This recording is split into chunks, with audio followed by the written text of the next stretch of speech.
Carlos Alcaraz is the youngest ever career Grand Slam champion. He's beaten Novak Djokovic in 4 sets today. And apart from that first set, I think he was pretty much comfortable. Do you agree, Karak? Absolutely. I think Carlos was just too good for Joko. You don't hear anybody say that, but then after that first set, you could just see the way Carlos was moving, running, hitting. He was just getting to everything, Shiv. At one point, I opened my drawer and I saw, hey, what was Carlos doing here? Because he was just there everywhere in the court, right? So, man, what a freak of an athlete. And I just think his conditioning has just been too good. Like playing a 5 hour game against Zverev and then coming back to the final and playing the way he just played right now. Man, unreal, man. Sky's the limit I'm for this guy. That's what you get at the tender age of 23. I mean, incredible record that he's achieved now to be the youngest ever player to achieve the career Grand Slam. But starting off the game, Djokovic came out all guns blazing and everything was working. And I don't know what happened in that second set. I don't know. Energy dropped off. Maybe he wasn't hitting with the same amount of venom. And at the same time, Carlos's game, stepped up.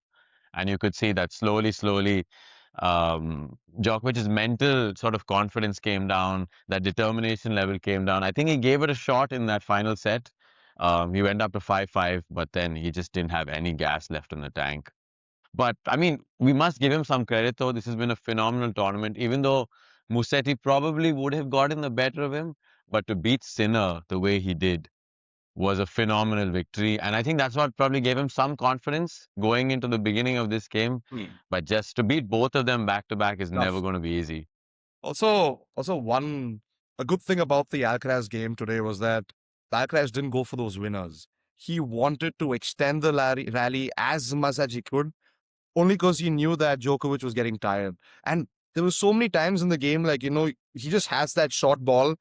Usually, we know what Alcaraz does. He goes in for a beautiful forehand and gets that winner. But no, he decides to just put the ball in, make Djokovic run, and you could just see, like in the beginning of the fourth set, also you could just see that Djokovic was done. He was out. He was down, what, 6 break points in his first service game. He got lucky there, and then he went on to he came to 5 all. But then I thought Alcaraz was just sensational. I thought game wise, tactic wise, he was spot on. And yeah, man, kudos to the man. Very, very happy as a Carlito fan. Obviously doubted him. I thought Sinner will win, but then, man, listen, we have an absolute Yeah. freak of a fucking talent here, and sky is the limit. Yeah. And you mentioned Sinner there. I think the difference in the two games was, again, variety. We brought this up before with Sinner and Alcaraz. Alcaraz has that drop shot which catches players off so many times.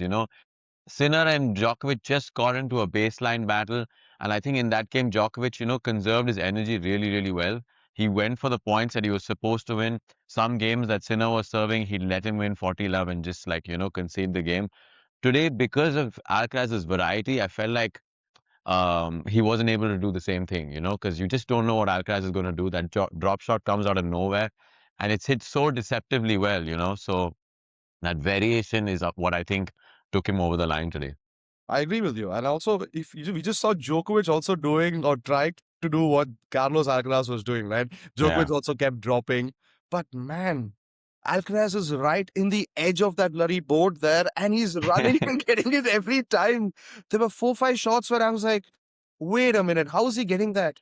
And there was this winner where Djokovic hits a around the net, banging backhand.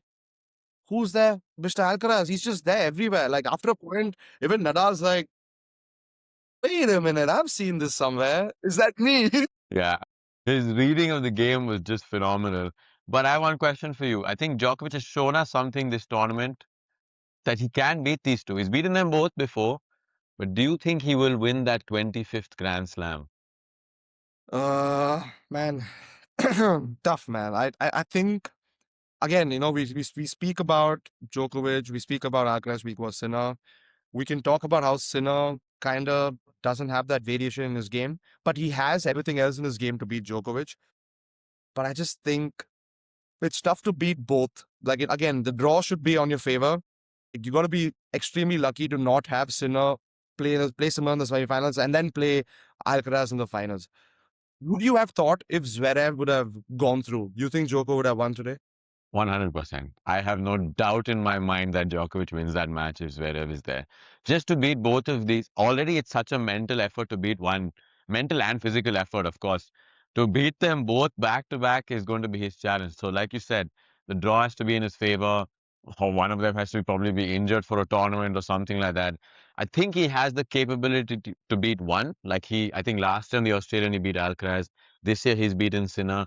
So when he's really on it and we see that old Djokovic, he can do it. But to beat both will be a tough test. He'll need some sort of fortune on his side. But also on Alcaraz's side, no coach, no problem, man. Does he need to hire anyone else? He has his own brother, his older brother there. He's roped him in because apparently he has enough tennis knowledge to coach him. So kudos to Carlos Alcaraz and that tennis family there because he's just again that team again. During points also you could just see them always motivating, always Yeah. telling what to do.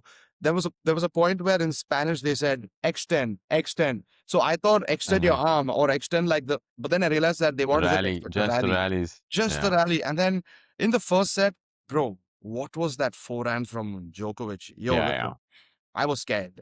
And then there was a point where it was 5-2, and Alcaraz hits a great winner. And then he looks at his box, he's like, and Hmm. then you could just see his eyes open up saying, here we go. And then Yeah. since then he hasn't looked back, right? And bro, what a performance.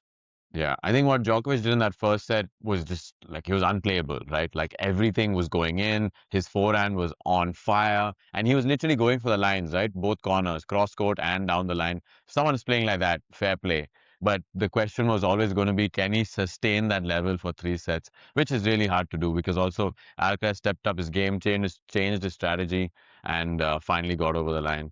But yeah, I think that sets up the rest of the season perfectly. Sinner will have some. I think that blood will be boiling. He'll want some revenge, especially from last Open's French Open. I think that's the one he's targeting, so he can also complete the career Grand Slam. And then, of course, Wimbledon is anybody's game based on what we saw last year. So yeah, Absolutely. any final word on Carlos, your man? Man, I am super, super, super happy. I think because of Carlos, I'm gonna have a drink because I think I deserve it. It's been 2 massive weeks for like tennis fans like us. Waking up at 5 a.m., 4 a.m., watching Yeah. every game. Look at this. Look at my eyes, mate. Thanks to the Australian Open, I have deep eye bags here because of the Australian Open, and just to watch that absolute classic yesterday with respect to Rebekina Sabalenka, and then just Carlos Alcaraz, man. Listen, I'm gonna rewatch the game again tonight, and I'm gonna enjoy it because that was an absolute breathtaking performance. I thought after the first set, Carlos was he was just playing box office tennis, and after a point, both of us were just exchanging messages saying, "What the fuck is going on?" Because they're putting everything in. Yeah. So like I'm also curious to see what Djokovic says about the game because Djokovic obviously is a great reader and he's a legend of the game. He's a goat right now. You can accept it. So I'd like to understand where he lost it because we all can see from the outside that it looked like just Alcaraz was just really good. But then from his head, it could be something on the lines of say Alcaraz just hit better. But if you look at the winner quotient, Alcaraz had 30. Alcaraz had around 36 winners. Djokovic had 32. But if you look at the unforced errors, Alcaraz had 27 and Djokovic had 46. So Yeah. that could be the case of extending the rally and Djokovic just trying to finish the point off because he didn't have it in his legs. But nevertheless, Exactly. what a Yeah. start to the tennis calendar and what a start to the season for us, man. Unreal. Yeah. I think overall, a good weekend for you. I think Liverpool also won yesterday. Hopefully, my boys can pull through tonight. But yeah, that's been a great wrap up of the Australian Open. It's been a fantastic tournament, especially the last 3 days, those semi-finals, the women's final, and today's final. But yeah, that's it from this little recap, and we shall catch you in our next full episode.